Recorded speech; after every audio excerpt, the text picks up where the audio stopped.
visión completa y objetiva.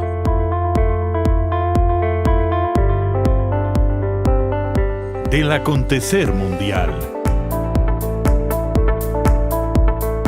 Presentamos Geopolítica con Nelson Encarnación. Buenos días amigos y amigas, bienvenidos a esta jornada del día de hoy, domingo, como siempre, con mucho deseo de compartir con ustedes los temas más importantes del país y del resto del mundo durante esta semana que acaba de concluir y ver cómo proyectamos lo que vaya a ocurrir según la Lupe, según nuestro punto de vista, porque no tiene que ser así. Y que gracias por estar aquí. Dime, Leandro. Saludos, Nelson. Saludos a todos los amigos televidentes de Geopolítica. En este domingo aquí estamos, como siempre, listos, preparados y convencidos para seguir haciendo comunicación de compromiso, sobre todo del ámbito internacional y también nacional, porque el mundo está bastante complejo. Sudamérica comprometida con 4 focos de conflicto y 2 conflictos internacionales que siguen latentes, tanto el de Ucrania y Rusia como la amenaza ahora de un acuerdo entre los Estados Unidos e Irán. El conato. Sí. El conato. Y aquí en el país tenemos el ambiente preparado para una nueva reforma fiscal. Bueno, una reforma tributaria. Eso, claro, eso no tiene nada de reforma fiscal. No, una reforma tributaria para recaudar más recursos que al Estado le hacen falta. ¿Qué es lo que se ha hecho siempre? ¿Qué es lo que se ha hecho siempre? Aquí la única reforma grande. Se hizo en 1992. En 92, de ahí para acá han sido parchecitos. Parches.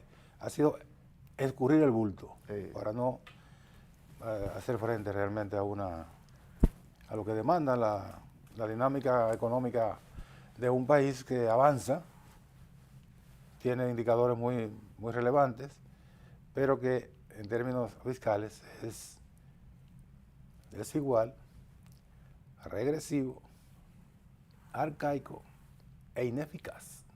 Todo eso. Así es. Recordamos, estamos por todas las vías de Teleimpacto, los canales, las redes, también en Virtual TV en simultáneo, en la estación de nuestro amigo y compañero Alan Vargas, que es Samantha Radio Online, y en las redes sociales. Venimos de una vez.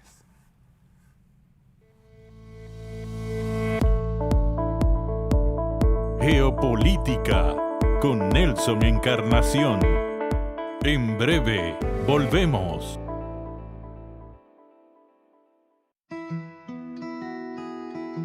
Si de algo saben las abejas, es de flores. Hay de todo tipo y para todos los momentos.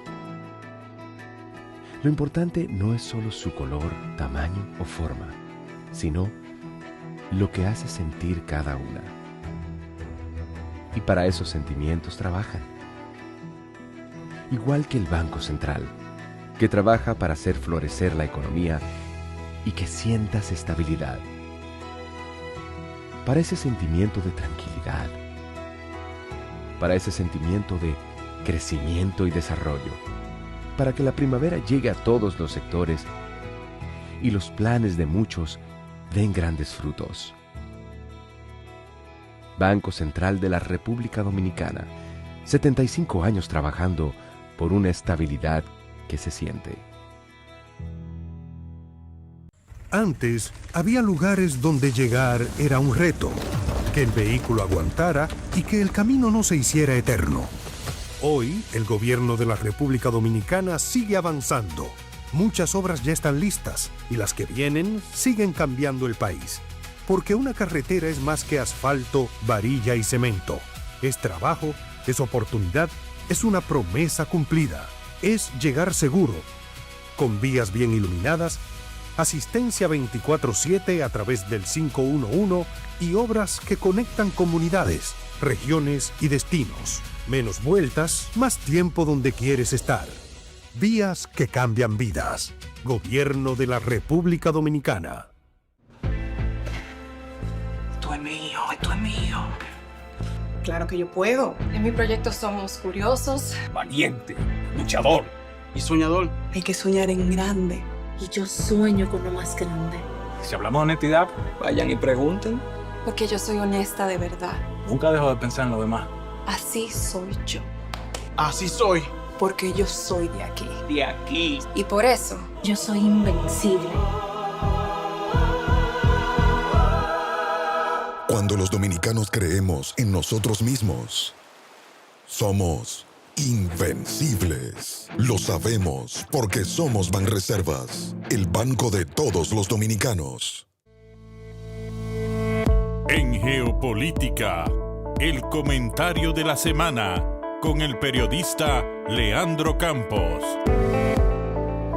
De regreso aquí a su espacio Geopolítica en este domingo, compartiendo con mi colega Nelson Encarnación y tratando de tener clic con los amigos televidentes, tanto en República Dominicana como en el mundo. Mira, ¿nos vamos a ir a Sudamérica o nos vamos para allá, para Europa? Vamos a Sudamérica y salimos rápido de Un eso. recorrido. Bueno, en Sudamérica hay varios... No, pero comencemos con Venezuela. ¿Con Venezuela? Sí. ¿Y por qué con Venezuela? Bueno, este sábado se dio a conocer que el viernes mataron a un líder del Tren de Aragua. Del Tren de Aragua.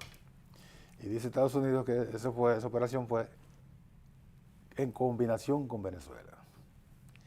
Y yo quiero resaltar ese dato porque una de las narrativas montadas contra Nicolás Maduro y contra el chavismo en su momento era que supuestamente apadrinaban el Tren de Aragua. El Tren de Aragua. El gobierno venezolano siempre dijo, el Tren de Aragua no existe porque lo que existía aquí en Venezuela nosotros lo perseguimos.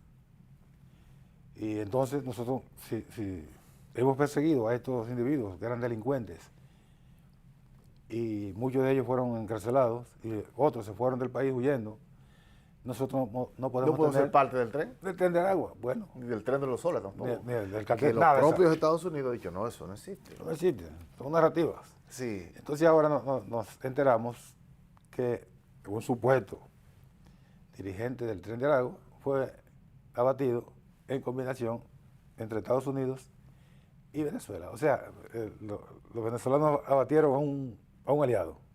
Por favor. Sí, pero mira, esa es parte de la infosicación, de la confusión en términos de información que se ha dado en los últimos tiempos, sobre todo con Venezuela. Yo he dicho en varias ocasiones, en este propio espacio, con los amigos que hablo de política internacional, en grupos de consulta, señores, el caso del ejercicio de la posverdad en Venezuela va a ser objeto posterior de estudios académicos, porque de verdad que es bastante complejo. Pero es evidente que eso se trata de todo un montaje para tratar de menguar lo que ellos consideraban un punto de debilidad en Venezuela, pero no con relación al Estado democrático ni a las libertades públicas, no, a partir de los intereses económicos de los Estados Unidos. Y ahí se centró todo. Ahí concluyó todo. Así es. Sacaron al que era la pieza más contestataria frente a los intereses de dominio de los recursos naturales, que fue Nicolás Maduro, y le armaron todo lo que sabemos. Y luego vino la cohabitación tranquila con... No tan tranquila, ¿verdad? Tan tranquila porque están dominando a Delcy la traidora. Ajá. Sí. Sí, usted la califica así. Bueno, yo entiendo. Ellos están coexistiendo y se trata de compás de espera en medio de una embestida terrible que tienen los Estados Unidos contra toda Sudamérica. Sí. Por cierto, me quedo hoy mismo en Colombia, porque en Colombia hay dos acontecimientos importantísimos que merecen los comentarios de nosotros. Y el primero es la siguiente. Ayer, es decir, antes de ayer, el presidente de Colombia, que esta vez le correspondió a Gustavo Petro, fue juramentado como el presidente del Consejo de Seguridad de las Naciones Unidas. Sí, el Consejo de las Naciones Unidas, sí, son 15 miembros. Y por tiempo, por cada 2 años, eso se va rotando. Hay 10 que rotan. Y 5 son permanentes. Entonces, de ese consejo, siempre hay uno que lo dirige el consejo. Ese consejo de seguridad que tiene que ver con la paz mundial, con la colaboración, con sanciones y con el dirigir el mundo, está encabezado por Colombia, es decir, es por el país y le corresponde entonces a Gustavo Petro como presidente legítimo y constitucional de ese país ser el que antes de ayer asumió. Que ya fue a Estados Unidos, a Nueva York, Sí. y asumió y dijo un discurso, como todos los discursos que pronuncia Petro, son un lenguaje a veces confuso, un lenguaje no acorde con lo que ocurre en Naciones Unidas siempre. Sí, porque ahí lo que incluye amigos pero de entretenimiento, de decir sí señor. Pero son posiciones. Petro tiene otra posición. Son posiciones bien firmes, que ha sido la tónica de su discurso, tanto interno como cuando le ha correspondido en Naciones Unidas o en otros foros, haciendo hincapié en lo desigual, lo agresivo y lo a veces criminal que se ha tornado el ambiente dirigido, manejado por las potencias. Entonces, ese discurso ahí en Naciones Unidas fue bien severo, bien atacando esto que ha sido lo que él entiende que es parte de lo malo que ocurre en el mundo. Y un dato importante es que tenía previsto reunirse con el alcalde de Nueva York y no salió de Naciones Unidas porque Estados Unidos le tiene la visa suspendida, le canceló la visa, aunque él con visa cancelada fue a la Casa Blanca y se reunió con el presidente Trump. Sí, mira, esas son de las cosas que uno debe entender. Pero sin embargo, yo quisiera no perder el hilo con relación a Colombia, porque en Colombia hay un debate ahora, y antes del proceso electoral, hay un debate de legitimidad con el candidato del Espriella, porque él es ciudadano norteamericano y ciudadano italiano. Bueno, pero la italiana es por descendencia. Por descendencia, como la tiene Petro también. También. Pero, sin embargo, él es ciudadano norteamericano. Y por juramento. Por juramento. Ahí es que está el problema. Tiene que hacerle fidelidad a eso. Y así te lo pide cuando tú juras para hacer.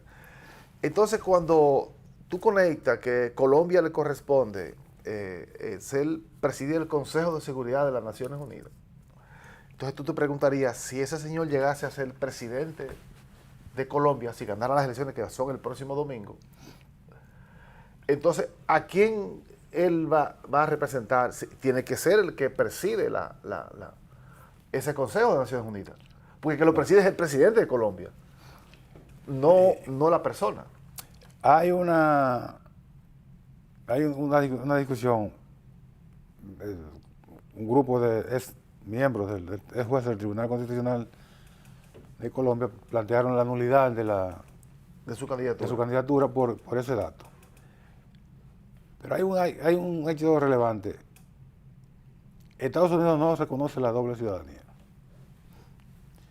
Cuando usted jura por y adquiere la ciudadanía de los Estados Unidos, para Estados Unidos ya usted no tiene otra ciudadanía. Usted puede tener tres y solo prevalece una, la de ellos.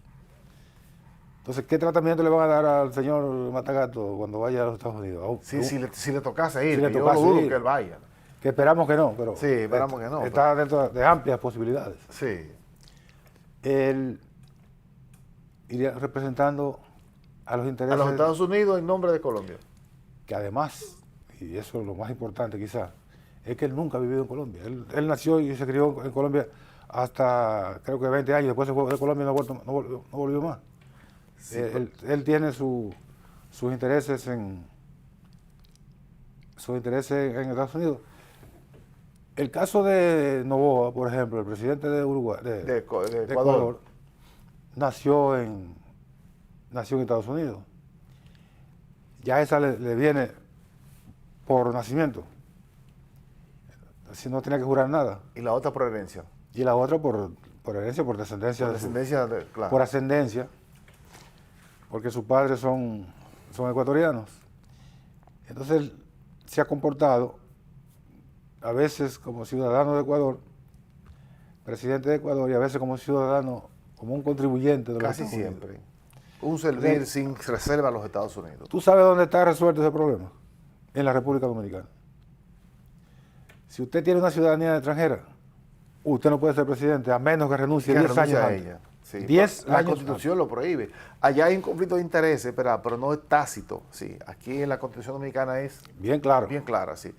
Si usted para aspirar y tiene que tener un tiempo de haberlo renunciado. 10 años antes de las elecciones. Sí, decir, no que yo O sea, renuncié. el que vaya a ser candidato, el ciudadano de los Estados Unidos o cualquier otro país dominicano que le corresponda a la ciudadanía dominicana, que vaya a aspirar en el año 2028, tiene que haber renunciado a la ciudadanía extranjera mínimo en el 18. Y es importante resaltar que en el año 2020, cuando el hijo del dictador Trujillo, Ramfi Trujillo, aspiraba a la presidencia, el nieto Trujillo, su principal argumento por el que la Junta rechazó su inscripción es exactamente porque él es ciudadano americano. De nacimiento. Claro. Él nació en Manhattan. Sí, y por lo tanto, como él no renunció a esa ciudadanía en el tiempo previsto por Ni la ha Constitución, renunciado. ni ha renunciado, entonces no podrá ser candidato jamás en República Dominicana. No. Pero vive engañando a un paquete de cualquiera que le siguen sin tener conocimiento de nada.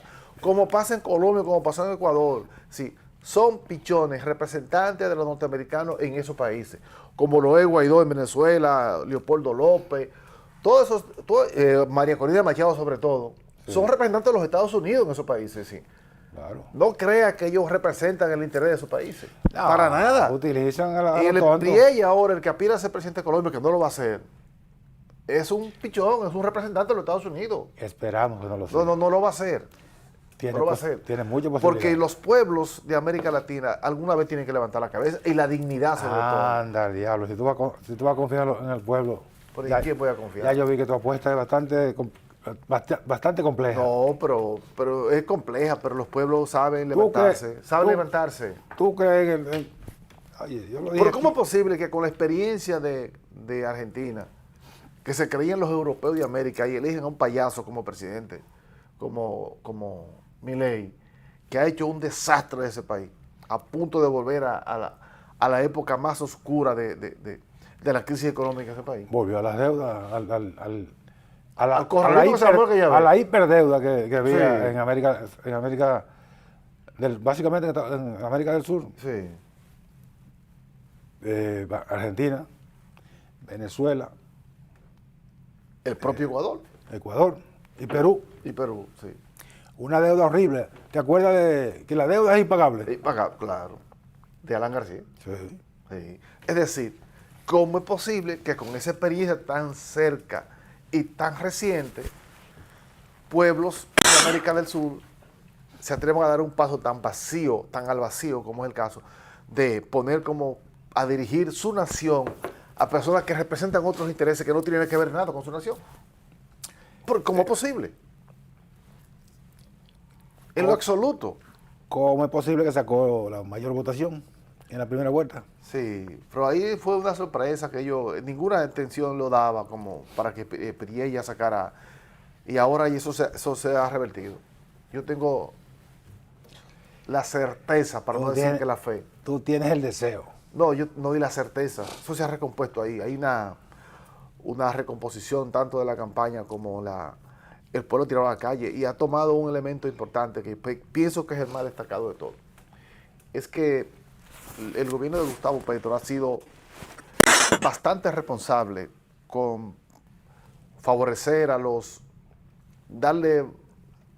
proteger a los más desfavorecidos de Colombia, sobre todo a los jóvenes, a los estudiantes, universidades gratis, salud con todas las posibilidades, es decir, protección a la infancia y a la vejez. ¿Y el 44% que sacó del Priella, tú crees que son ricos? No, jamás. No, jamás. Son de esos pobres que Petro favoreció. Pero la juventud se ha empoderado ahora allá en Colombia. Y eso tendrá un efecto reconfortante para el gobierno de Petro. Y yo pienso que Iván Cepeda va a ser presidente sin unas elecciones tan discutidas. Yo pienso que ganaría Iván Cepeda en Colombia. Esa es mi aspiración en términos particulares. Y pienso que es lo que más le conviene a Colombia, porque entrar a un vacío como el que cayó Ecuador, como el que cayó Argentina, sería muy peligroso para el futuro de ese país.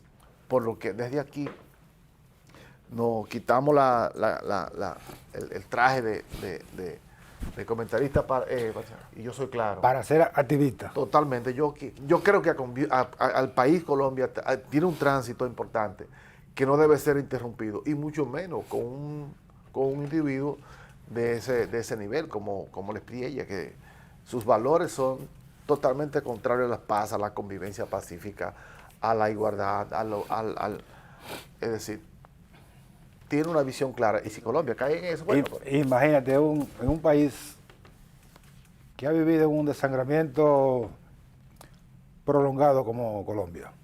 Que le llevó casi 400.000 muertos.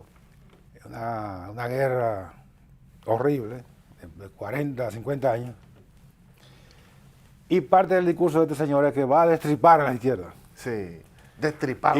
Y como él destripaba gatos, sí, no lo cojan como una figura. No, y como era también un abogado defensor de los grupos paramilitares. ¿Tú sabes qué es eso? Engañó a los paramilitares. Los de los falsos positivos. Los que escogían a una persona, cualquier joven, en cualquier barrio de Colombia, le ponían un uniforme. Era guerrillero. Y lo ponían en una fila, 5 muchachos de cualquiera, y eso eran guerrilleros, para ellos decir que estaban combatiendo la guerrilla, siendo una falsedad que ha traído como consecuencia el sometimiento a la justicia y su condena, incluso de un presidente, del expresidente Álvaro Uribe en Colombia. Y condenado a 27 años el hermano de Álvaro Uribe. Claro, sí, por un delito confirmado, ¿verdad?, por tribunales de Colombia. No es un acumulo. No es que diga que le están diciendo eso. Y el principal vocero de esa acusación a Álvaro Uribe y a esa práctica de Colombia fue Iván Cepeda. Claro, fue nada más y nada menos que Iván Cepeda. Ha sido Iván Cepeda. Claro, que ha tomado esa bandera desde siempre, que es un tipo que se ha dedicado a la defensa de los mejores intereses de Colombia, que viene de su papá de ser senador y asesinado en Colombia. Sí. Es decir, él ha vivido en carne propia lo que ha sido la violencia de Colombia. Bueno, el papá de Uribe también fue asesinado. Sí, pero bueno, es que Colombia ha sido tanto asesinado que uno no entiende. Y haber transitado dejado atrás ese capítulo, que un tipo sea capaz de proponer destripar otra vez a los colombianos. Destripar a la oposición. Destripar a los colombianos, esa confrontación histórica de Colombia. ¿Será posible que pueda ser presidente en ese país? Porque si él dijera, lo vamos a destripar electoralmente, entonces, bueno, eso es un discurso. No. Pero lo que él está diciendo es destriparlo de manera física. Bueno. Y además con su experiencia de destripar otra cosa. De destripar los gatos, de ponerle un cohete para que vuelen. Y reventaban los gaticos. Sí. Le ponían un cohete por la narguita y prendía el cohete y disfrutaba cuando Es decir, él disfruta morir, ver gente morir, cuando ver volaba cualquiera morir. Como ¿verdad? Un montante. Sí. Eso lo disfrutaba él. Bueno. Pero 44% de la población colombiana votó por ese individuo, y yo digo que tiene muchas posibilidades de amanecer el lunes 22 de este mes de junio siendo presidente electo de Colombia. No lo va a hacer, va a perder por mucho. Yo lo digo ahora desde mi punto de vista de analista electoral. Va a perder el aspirante. Bueno, por bueno, desde... Como dicen en el campo, que Dios te oiga y el diablo se haga sordo. Bueno, han pasado las elecciones de Perú, una de las elecciones, yo pienso, sin precedente en materia de... No han pasado, están en curso. Bueno, pasaron las votaciones. El proceso electoral pasó. Pasaron las votaciones. Pero aún no se sabe quién va a ser el presidente o la presidenta de Colombia, entre la hija del ex dictador Alberto Fujimori, que gobernó con mano de hierro a ese país, y la de un psicólogo, profesor y activista político de la izquierda. Y diputado. Sí, llamado Roberto Sánchez, que además fue el ministro fundamental del gobierno de Pedro Castillo en Colombia. Sí. Y que él simboliza, y lo ha dicho públicamente, el sentimiento de Castillo, que es un ex presidente de Perú, que está preso porque no le gustó la oligarquía de ese país. Solamente por eso. Lo tumbaron y está preso sin cargos fundamentales. Pero según pintan los resultados que se conocen hasta ahora, las mayores posibilidades de ganar la tiene Keiko Fujimori. por la... Según ese conteo. Porque marca esa tendencia. Porque mire lo que pasó. En Perú hay una forma de escrutinio bastante rara. No hay escrutinios aleatorios. Y como no hay escrutinios aleatorios, no se marcan tendencias irreversibles. Porque en la noche del domingo 7, el 7 fue, ¿verdad? El pasado domingo. Sí, es 7. Al lunes en la madrugada, digamos a 1 o 2 de la mañana, Keiko Fujimori se acostó con el 52% de los votos. Y los titulares de los periódicos del lunes fue justamente eso. Pero ¿qué pasó a partir de las 7 de la mañana del lunes? Comenzó una tendencia de Roberto Sánchez a disminuir y ya en horas de la tarde estaba por encima. Y esa ventaja se mantuvo oscilando entre 46.000 votos, llegó un momento, a el miércoles, que entonces Keiko Fujimori le sobrepasó por 800 votos. Y Keiko no ha perdido esa ventaja, se mantiene, ahora llegó a 4.000 y pico de votos. Por eso digo que la votación del exterior la ha favorecido. Y por Según eso, dicen la narrativa que han y por eso revirtió la tendencia que fue prevaleciente durante varios días. Es importante señalar que en Perú se hace lo que se llama un consolidado del proceso electoral, en principio, y eso se ha hecho en las últimas 4 elecciones. El conteo rápido. Sí, ese conteo rápido ha dado como resultado, en las últimas 4 elecciones en las que Keiko ha participado, ha dicho que gana el otro candidato. Y exactamente así se ha dado. Y ese conteo rápido, que es un consolidado más o menos del 10-12%, dijo que también ganaba Roberto Sánchez con el 50.14 y ella con el 49.86. Eso dijo el conteo rápido. Así es. Falta 1.72. Falta por contar. 1.72% en un universo que va por más de 20 millones de votantes. Son muchos votos. Mucho, bastante. Eran 27 los que tenían derecho a votar y la gente votó masivamente. Sí. Muy masivamente. Cerca del 70% de la gente votó. 73%. Sí. Que es mucho. Entonces, Perú es un país grandioso, en todo el sentido de la palabra. Sí, sí, sí. Sin embargo, en los últimos años viene con un desequilibrio en términos de estabilidad política, no así estabilidad económica. Una cosa que no... Tiene estabilidad económica, los indicadores macroeconómicos son muy sólidos. Sí. La desigualdad es brutal. Sí. Es una cosa horrible. Porque esos crecimientos de América Latina son muy superfluos con relación a la realidad que viven los pueblos, exceptuando algunos países donde los gobiernos sí se dedican a que sus beneficios sean liberados en obras sociales, ¿verdad? Que más o menos tengan y un eso impacto. de una vez son satanizados porque América Latina está hecho para que un grupito gobierne cada país y pura y simple, ya se acabó, como sucede en República Dominicana. Hay un elemento que es sociopolítico y geopolítico. Están diciendo que de América Latina está girando a la derecha y que esto es un fenómeno. Pues miren, en la década de los 70 no solo estaba a la derecha, sino que estaba plagado de dictaduras. Claro, en la extrema derecha. Todos los países. Hemos venido avanzando enormemente. Todos los países de América Latina, de Sudamérica, Centroamérica, estaban en el concierto del Plan Cóndor, sí, claro, apadrinado por los Estados Unidos, sembrando de dictadores criminales y ladrones a todo el continente. Excepto a partir del 58. De Cuba. No, Cuba 59, pero ya cuando tumbaron a Marco Pérez Jiménez en Venezuela, y a Rojas Pinillas en Colombia, los únicos dos países que estaban gobernados por regímenes democráticos eran Colombia y Venezuela. Todo lo demás. Y en Centroamérica el único era Costa Rica. Después todos los demás eran dictaduras de derecha, criminales. Así es. Y ladrones los dictadores. Mira, todos. yo quisiera cuando... Pero lo que estamos volviendo es aquel... Con otro ropaje. Con otro ropaje sin ser dictadores criminales, ladrones. Ladrones sí. Sí.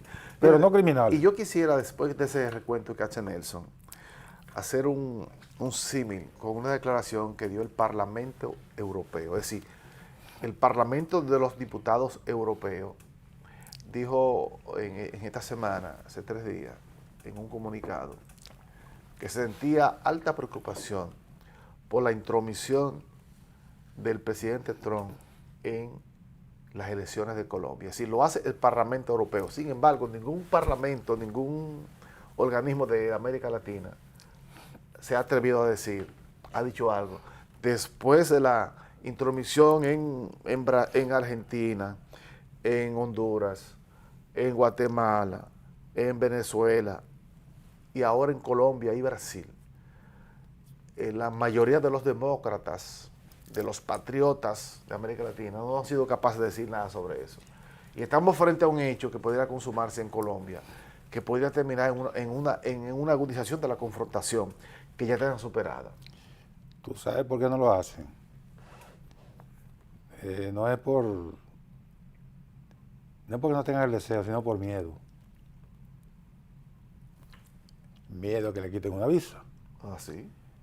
Miedo a que le puedan imputar cualquier... ¿Por qué tiene miedo de que le imputen? ¿A lo que le imputen? Bueno, pero te arman un expediente y en lo que tú puedes salir de ese berenjenal jurídico que te arman en los Estados Unidos, la pasa mal. Entonces prefieren parquear su nacionalismo o su criterio sobre determinadas situaciones en aras de preservar eso que yo acabo de decir. Sí, es una pena. Es una pena. Es una pena porque estamos ante un proceso histórico que va a dejar marcas dolorosas para los pueblos de América, y yo pienso que la dignidad debe hacerse presente. Porque los gobiernos de los Estados Unidos van a ser pasajeros y Trump no va a ser ahí para toda la vida. No va a ser para toda la vida. Y ese comportamiento es completamente lesivo a la dignidad, a la soberanía, al buen vivir y sobre todo a tu compañero. El status quo va a ser permanente. Sí. A veces lo que cambia son matices. Sí. Lo que cambia son la forma de ejercer el dominio. Así es. Vamos a la pausa, vamos a regresar de inmediato con este espacio geopolítica y con... Creo que sí. Hey.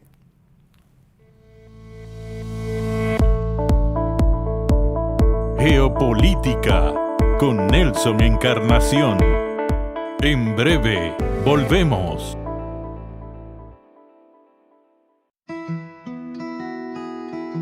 Si de algo saben las abejas, es de flores. Hay de todo tipo y para todos los momentos. Lo importante no es solo su color, tamaño o forma, sino lo que hace sentir cada una. Y para esos sentimientos trabajan.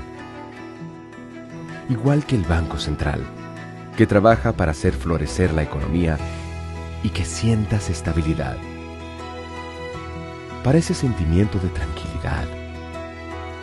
Para ese sentimiento de crecimiento y desarrollo. Para que la primavera llegue a todos los sectores y los planes de muchos den grandes frutos. Banco Central de la República Dominicana, 75 años trabajando por una estabilidad que se siente. Antes, yo salía con mi camioneta cargada y llegaba por la mitad. Perdía muchísimo tiempo. Hoy, esta carretera lo cambió todo. Entrego a tiempo, mi producto llega nítido y mi negocio no para de crecer porque no solo es vender más, es volver a mi casa tranquilo. El gobierno de la República Dominicana trabaja para que cada viaje sea más seguro, con más iluminación, mayor presencia en las carreteras y asistencia 24/7 a través del 511. Obras que conectan comunidades, regiones y destinos. Menos vueltas en el camino, más tiempo donde importa. Vías que cambian vidas. Gobierno de la República Dominicana. Esto es mío, esto es mío. Claro que yo puedo. En mi proyecto somos curiosos, Valiente, luchador y soñador. Hay que soñar en grande. Y yo sueño con lo más grande. Si hablamos de honestidad, vayan y pregunten. porque yo soy honesta de verdad. Nunca dejo de pensar en lo demás. Así soy yo, Así soy. porque yo soy de aquí. De aquí. Y por eso, Yo soy invencible. Cuando los dominicanos creemos en nosotros mismos, somos invencibles. Lo sabemos porque somos Banreservas, el banco de todos los dominicanos.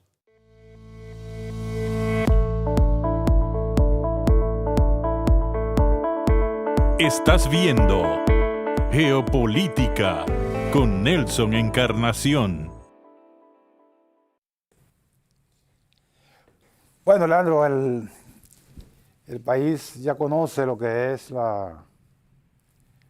el plan de reforma o de parche, como le quieran llamar, reforma tributaria que ha presentado el gobierno para enfrentar la situación por la que atraviesa el país producto de la guerra en el Golfo, la guerra entre Irán y Israel y los Estados Unidos, con la presentación de esas medidas que son,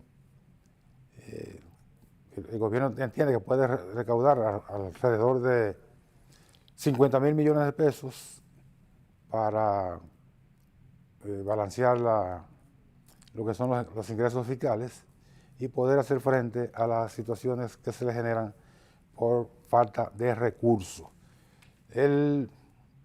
Este plan presentado por el ministro de Hacienda y Economía, Magín Díaz, de inmediato concitó el apoyo de muchos sectores, el Consejo de la Empresa Privada, la Asociación de Empresarios de Herrera, la Asociación de Industria, la Asociación de Jóvenes Empresarios, las centrales sindicales y los partidos políticos fijarían su posición, según han anunciado,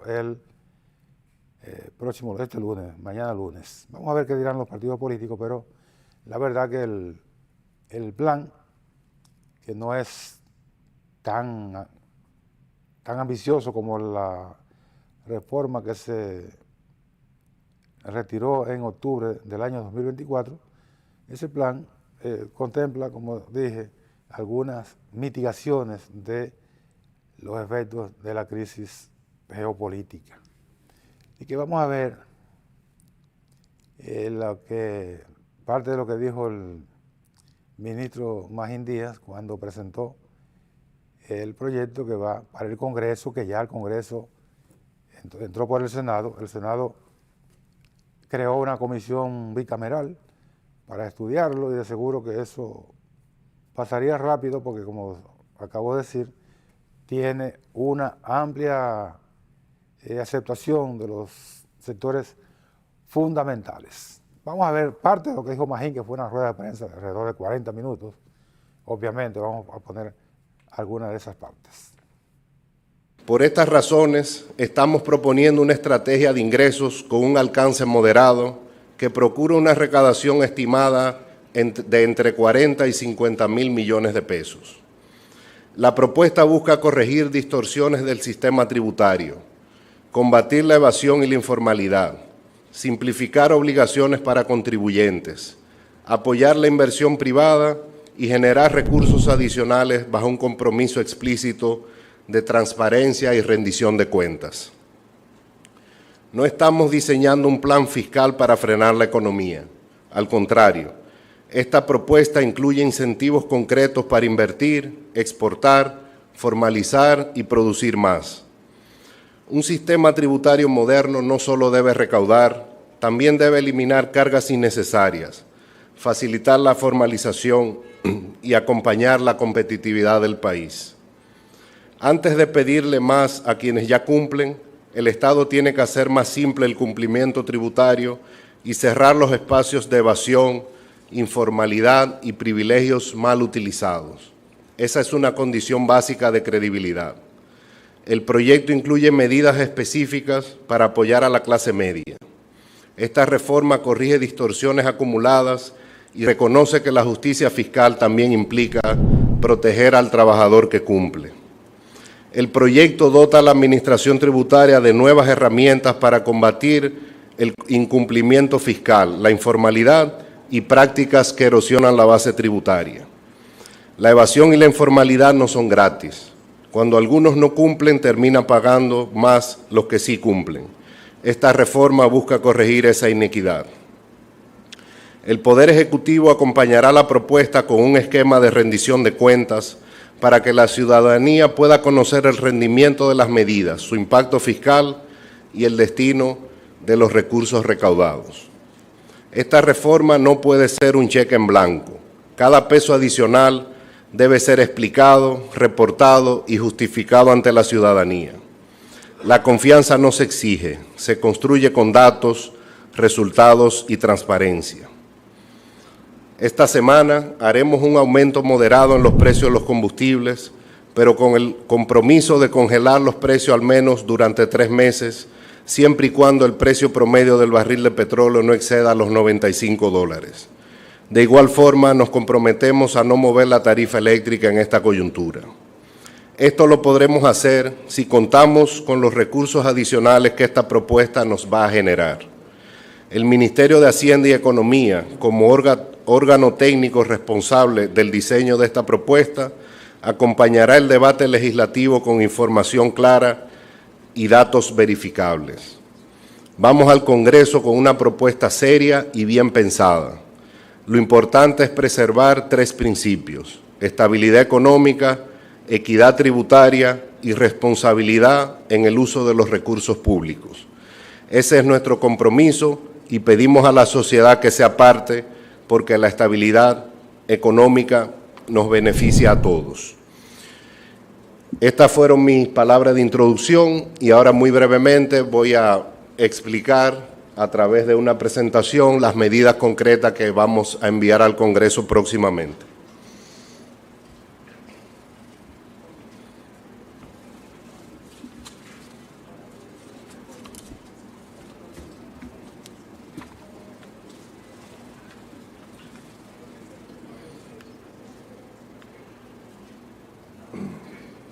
Lo que pretendemos, como yo dije, es recaudar entre 40 y 50 mil millones de pesos y no estamos tocando el ITEVIS, ni la tasa ni la base.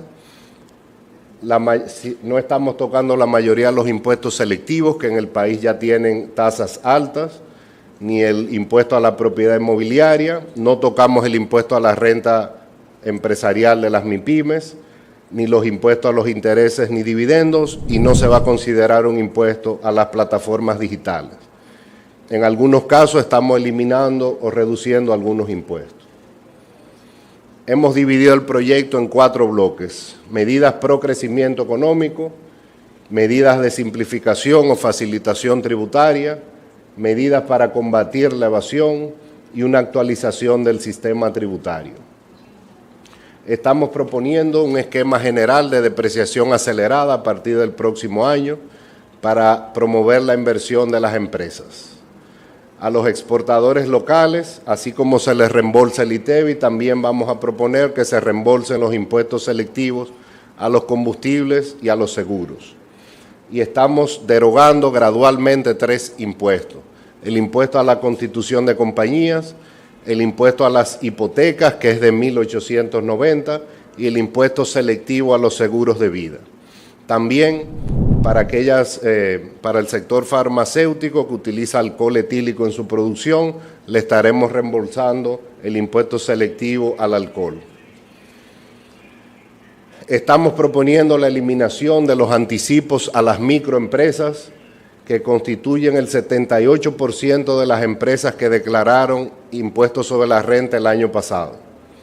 Para las empresas pequeñas, de acuerdo a la clasificación de la ley, proponemos reducir el pago de anticipos de 12 veces al año a 3 veces al año, al igual que las personas físicas.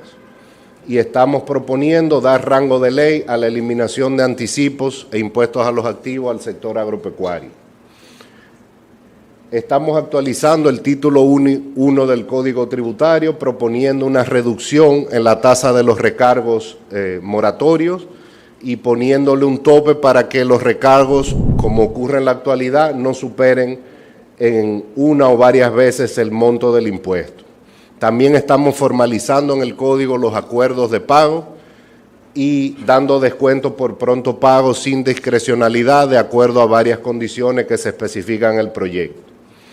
En vista de que estamos haciendo un cambio importante en el Código Tributario, estamos proponiendo una amnistía para aquellos contribuyentes que tengan deudas tributarias, que estará vigente hasta finalizar este año. En cuanto a las medidas de facilitación o simplificación tributaria, estamos proponiendo una ampliación del régimen simplificado de tributación para personas físicas del sector agropecuario de 12 a 15 millones, para el régimen de compras de 55 a 60 millones y estamos creando un nuevo umbral de 30 millones para pequeños negocios. El impuesto sucesoral y de donaciones, que es de 1.950, lo estamos actualizando. Los mínimos exentos ahora mismo son 500 y 1.000 pesos, lo estamos llevando a 1 y 2 millones de pesos. Y las transmisiones de activos entre padres e hijos, que actualmente pagan un 27%, van a pagar solo un 3%. Estamos reduciendo el impuesto a la ganancia de capital para las personas físicas cuando venden inmuebles de un 25% a un 2% y derogando leyes de control tributario obsoletas, una de 1935 y otra de 1966, las cuales serán sustituidas por medidas de control modernas. Para combatir la evasión, estamos dotando a la Administración Tributaria Aduanera de nuevas herramientas, autorizando en el Código la implementación de la percepción del ITEVIS para los contribuyentes informales que no están registrados en la DGI. Se están proponiendo aumentos en las retenciones, que no es un aumento de impuestos, sino retenciones que son un pagos a cuenta a contribuyentes difíciles de gravar. Y estamos ampliando la trazabilidad que ya se aplica desde hace varios años a alcoholes y cigarrillos. A partir de los próximos meses se aplicará a los combustibles. ¿Cuáles son las medidas de actualización del sistema tributario? Estamos proponiendo un aumento del impuesto a las transferencias electrónicas y cheques de 0.15 a 0.20%, un aumento de la tasa del impuesto sobre la renta empresarial a 30%, transitorio por 3 años, solo aquellas empresas que tengan ingresos superiores a los 1.000 millones de pesos. Esto implica que ese impuesto adicional será pagado por unas 1.000 empresas de un universo de 140.000 empresas que reportaron impuestos sobre la renta el año pasado, es decir, el 0.8% del total. La idea es proteger a los pequeños y medianos contribuyentes. Estamos creando un nuevo tramo de impuestos sobre la renta a las personas físicas, pero solo para aquellas personas que ganan más de 400.000 pesos mensuales, es decir, una medida progresiva, y se le está poniendo un impuesto selectivo a los cigarrillos y vapes de una tasa similar al que pagan los cigarrillos actualmente. También se aumentarán o se propone aumentar los impuestos a los casinos y juegos de azar y un aumento marginal de $10 a los pasajes aéreos. Hay otras medidas que estamos proponiendo. Se da rango de ley a medidas que se adoptan anualmente en las leyes de presupuesto, como la contribución al gas licuado, los bienes beneficiados por tasa cero, que es una corrección que se hace desde el 2012 en la ley de presupuesto, para la leche, el agua embotellada y las pastas. De no hacer eso, esos precios subirían. Se está eliminando la exoneración que existe a la importación de maquinarias de juegos de azar. Estamos eliminando los impuestos a las ambulancias, camiones de bomberos y camiones compactadores de basura y eliminando el ITEVI al asfalto y al AC30. Para apoyar a la clase media, vamos a realizar un ajuste del mínimo no imponible, el mínimo exento, para llevarlo a un monto que va a cubrir la canasta básica del segundo quintil. Esto es algo que no se hace desde el año 2017 y vamos a aumentar también la deducción por gasto educativo de 25 a 30%, que se va a elevar a 50% para el gasto en educación que incurren las familias en niños y jóvenes que tienen discapacidad, autismo o algún trastorno del neurodesarrollo. Es decir, es un proyecto que piensa en la equidad. Estamos derogando los anticipos para las microempresas, simplificando los anticipos para los pequeños contribuyentes, una sobretasa de 3% solo a los grandes contribuyentes. Estamos apoyando a la clase media a través del ajuste de inflación del mínimo exento. Con ese ajuste queda fuera del alcance del impuesto sobre la renta personal el 85% de los asalariados. Se está aumentando la deducción por gastos educativos. El aumento de la tasa marginal de persona física a 27% impacta a unos 5.900 contribuyentes de un total de 2.300.000. Es decir, solo va a impactar a un 0.26% de los asalariados del país. Y hay medidas para combatir la evasión y la informalidad. Ya para concluir, hay pocos proyectos en el pasado que han tenido tantas medidas que benefician a los contribuyentes.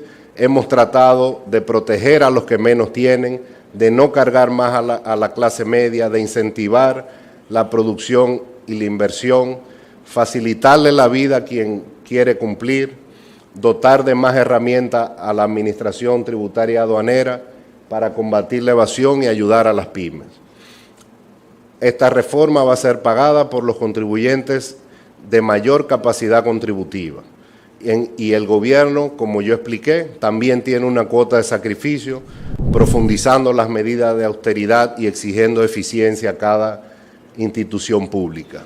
El gobierno está comprometido con la coordinación con el Banco Central, política fiscal y política monetaria, que nos ha dado mucho éxito, y esta recaudación adicional nos permitirán sobrellevar la crisis internacional, contener el déficit fiscal, mantener el gasto de protección social, mitigar el impacto de los precios internacionales en los precios locales y en general mantener la estabilidad económica y social que tanto valoramos.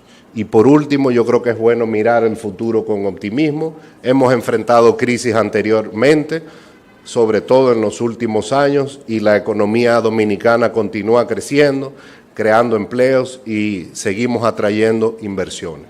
Ese es un resumen de las medidas. Muchas gracias por su atención y con mucho gusto vamos a responder algunas preguntas si es que las tienen. Bueno, como vieron parte de lo que dijo el ministro de Hacienda y Economía sobre la reforma, vamos a ver hacia dónde camina ese proyecto de llamado de mitigación de crisis. Terminamos por el día de hoy, gracias por su atención y hasta el próximo programa.